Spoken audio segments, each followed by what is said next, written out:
The Lord be with you. And with your spirit. A reading from the Holy Gospel according to Matthew. Glory to you, O Lord. After he had fed the people, Jesus made the disciples get into a boat and proceed him to the other side while he dismissed the crowds.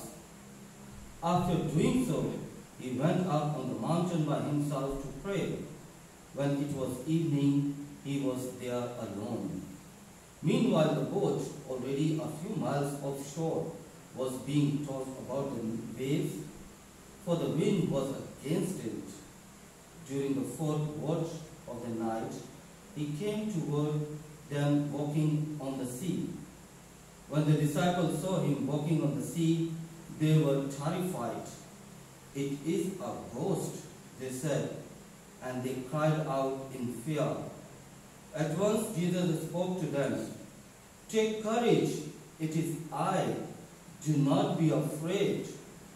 Peter said to him in reply, "Lord, if it is you, command me to come to you on the water." He said, "Come." Peter got out of the boat and began to walk on the water toward Jesus.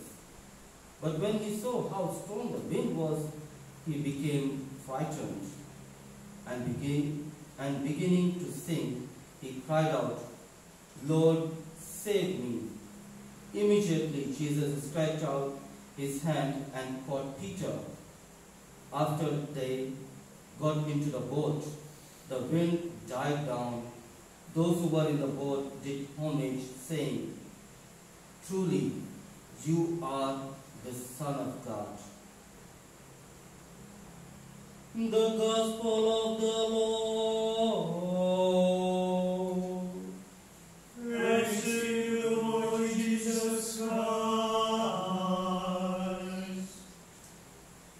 Dear brothers and sisters in Christ, if I tell you the storm in our life is an eye-opener for us to see the blessings of God, I am sure you will not believe me.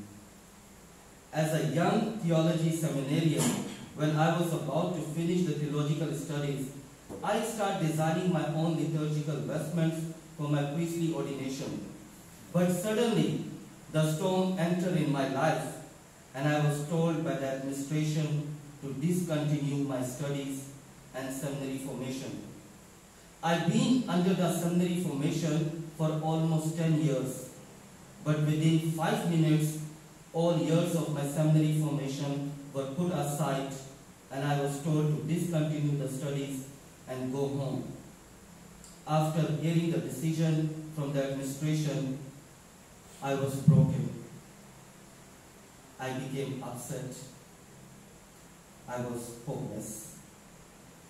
Above all, my theological idea about the Mother Church and the Merciful Church was devastated.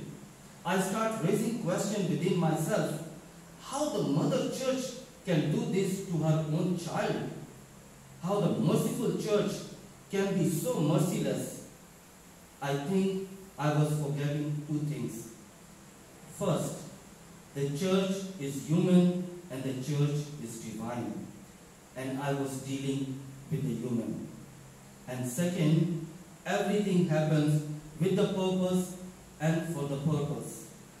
After feeding the 5,000 men, not including women and children, the disciples were commanded by Jesus to go ahead of him to the other side. There were 3 reasons Jesus did not want to keep his disciples with him. The first, the crowd wanted to make Jesus their bread king, which moves us to the second point, and that is, if Jesus becomes bread king, then the disciples will receive honor and comfortable life, which moves us to the third and the final point. The disciples will be recognized as the companion of Jesus, and in this case, they will receive praise and honor because their master has the power to feed the 5,000 men with 5 loaves and 2 fish. Therefore, Jesus moved them immediately from the lonely place to go to the other side. Now when the disciples were in the boat and taking some rest, as it was early dawn, the storm entered in their life, and the disciples were broken because they just fed 5,000 hungry men and now they are facing the storm.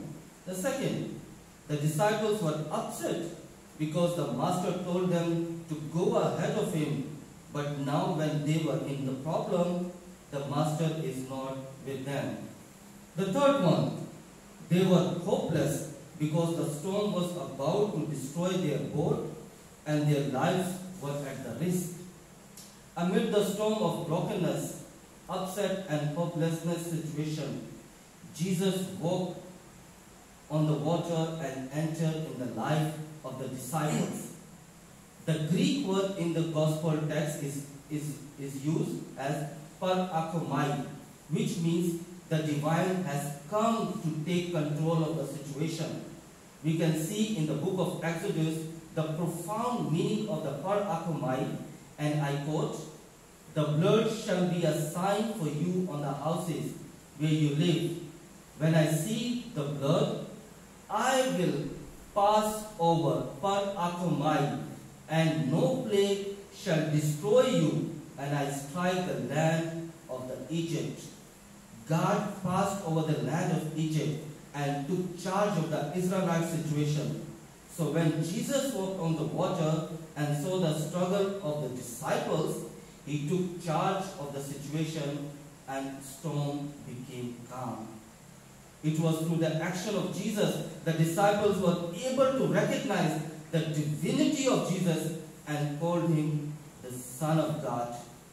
I, who was also going through the same experience of the disciples and asking myself, if I am preparing myself to serve God, should not God make my life easier? Not harder. But the storm in my life has helped me to encounter the merciful face of the Father through Jesus in the Mother Church, because when I was broken, it was that time I recognized the need of God. I bent low and pleaded for the mercy of God, and God heard my cry and brought me in the Philippines among you. When I was upset of leaving my family, people, country, it was that time Jesus took me in his family, and today I have a bigger family who cares, encourages, and even they cry with me. When I was facing hopeless situation, it was that time Jesus entered in my life and entrusted me to serve his altar.